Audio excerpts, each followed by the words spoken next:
I think he deserves one last. God damn it, Carl. I'll cheers to that. Yeah. Hey, cheers to Carl. Cheers. Dumb fuck. Idiot. The whole thing is a real fucking bummer. Yeah. And overall. yeah. He totally gets away with the murder of an innocent child, and that is depressing and makes me want to drink. So I'm going to drink. We already told you, we've been drinking this whole, we're like, we got to talk about some pretty heavy shit. And we're going to try and laugh our way through it, but it's pretty bad. So should we just start drinking early? And we did. Yeah. So tonight we are drinking, this is actually ironically perfect. Shorts Brew Evil Urges, a Belgian style dark strong ale brewed with amber candy sugar. And there's this sad looking cat looking at, you can see the Shorts Brew logo in his eyes. And there's two devil cats whispering in his ears to do the bad thing that he's probably not supposed to do, but he's going to go ahead and do anyways. Much like Darken fucking Rahl. I do not feel like pouring molten lead down any children's throat right now. I just want to throw that out there, okay? No, I do believe that this beverage would combat the feeling to do that. And have an erection while doing so. Yeah, well, it might not stop that, but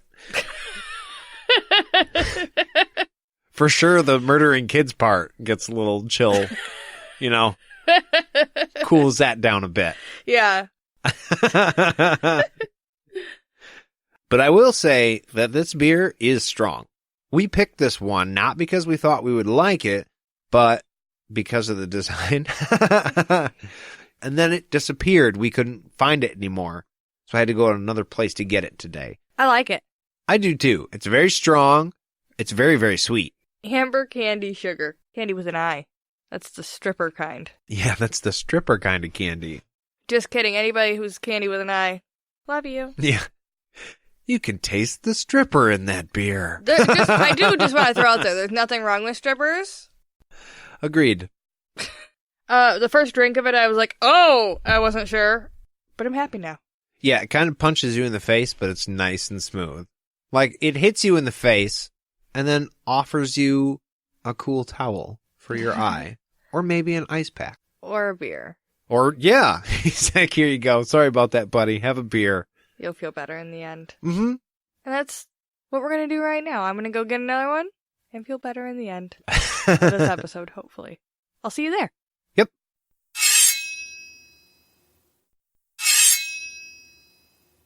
All right, and we are back. So, when Darken Rahl finishes with Carl, he stands up, he puts his hands at his sides, and then he sees Demon. But, before we go any further, while we were on break, Jade asked me a question, and I guess it kind of was obvious to me when we read it, but she wasn't quite so sure. I will let you pose the question. Because I don't want to. Does it make you feel a little icky? Yeah, I fucking hate this guy. I was just wondering if we were all assuming that when he shuddered, he was coming, right? Yeah. I believe that that's what he was doing, yeah.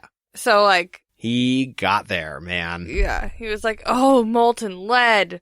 Yes! That's exactly what we all needed. Probably has a thing for volcanoes. Yeah. Geysers. Steam.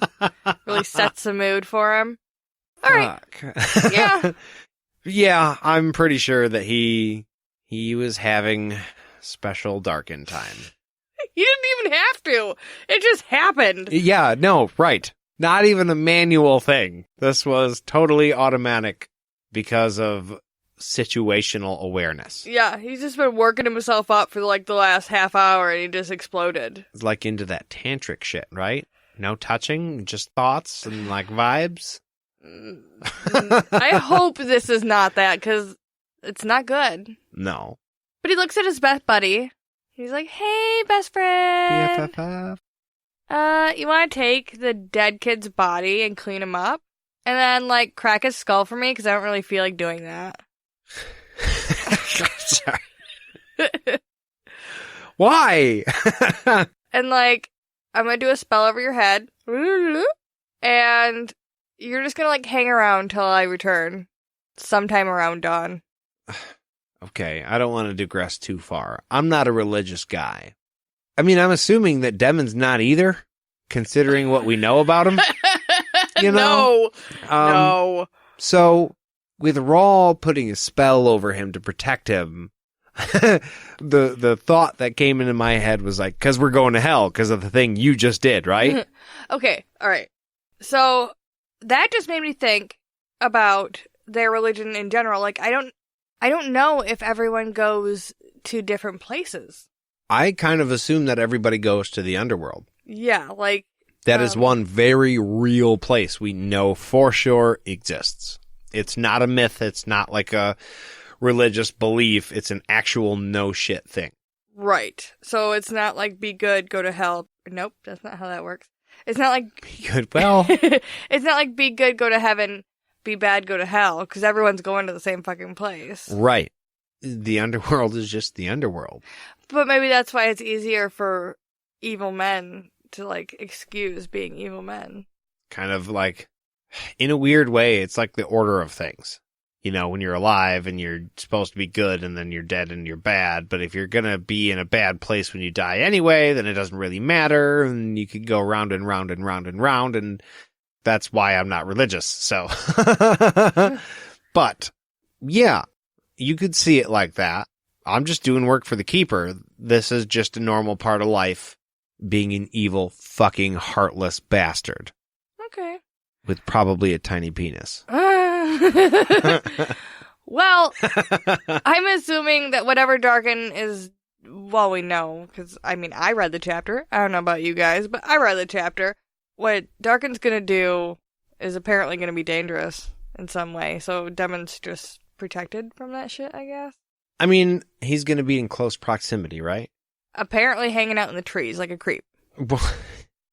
Maybe that's close enough, though, and that's why he's doing this. It's not any sort of karmic retribution. It's like, hey, shrapnel protection. This whole chapter is so fucking weird. Well, yeah, dude. We're talking about a couple of bad dudes doing some really, really bad shit. Okay, I have a couple points. When you fill a body with lead, that body's gonna be, like, heavy, right? I don't think it would fill the whole body. Okay, if you put molten lead in a body, first of all, is it going to burn through it? The inside, for sure. I think it would cool down before it got to, like, back out to your skin. Okay, so it's going to stay contained in this child body. Yeah, I think so. I think it would cool down enough to where it would become just the outer skin, right? The inside could still be liquid, like but the soup. outer skin would get cooled down enough to where it would solidify and prevent it from spreading any further. But it would definitely, like, wreak havoc on your insides. You wouldn't essentially have any more insides. Okay, but then when Demon Nas goes to pick this kid up, he's filled with lead, so he's, like, considerably heavier now. I don't think he's as full as you think he is. You're thinking there's a smaller crucible than my brain is telling me? I'm thinking a crucible is like if you chopped that 2 liter in half. Okay. Number one, you're probably right. You don't need a whole lot of hot lead to kill somebody, I feel like. But in my head, definitely, it was like a cauldron full. Even though it probably shouldn't have been. He just drowned the kid in lead. Yeah. No, he poured it down his throat, so it has to, I mean, it's not like the kid actually swallowed anything. But you could assume that it's about that big. You dip it, you have your tongs, and then you tilt it into the kid's mouth, or into the feeding horn, which must have been made out of probably the same material. And maybe that's why he had him feeding out of this fucking horn the whole time, so he'd get used to doing it, so that this time, when he finally did this really fucked up thing, he would just willingly, oh, it's just time to eat. And eat without any hesitation. Maybe it's not even a question I need to ask, but you think a crucible the size of a 2 liter with the top chopped off would be hot enough to make you sweat balls? If it's molten metal? Yeah. Oh, yeah. Okay, like I said, it's probably a dumb question, because, yeah, it's probably pretty fucking hot. But... I have no basis on what kind of temperature it would take. No, wait. Hey, Google, how you doing, babe? Hell yeah. Let's see here.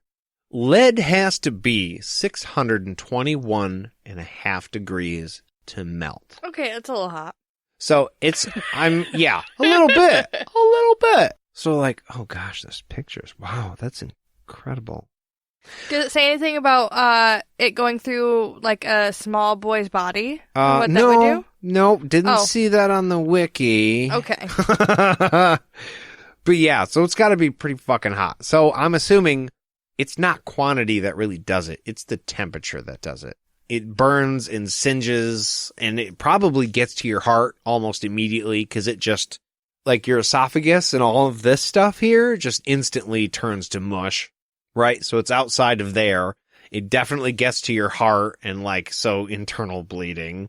And say goodbye to your stomach. So now you got acid coming out, and it gets about that far, you know, where the heartburn area is, and it just solidifies. And so, but everything that it's touched is just mush.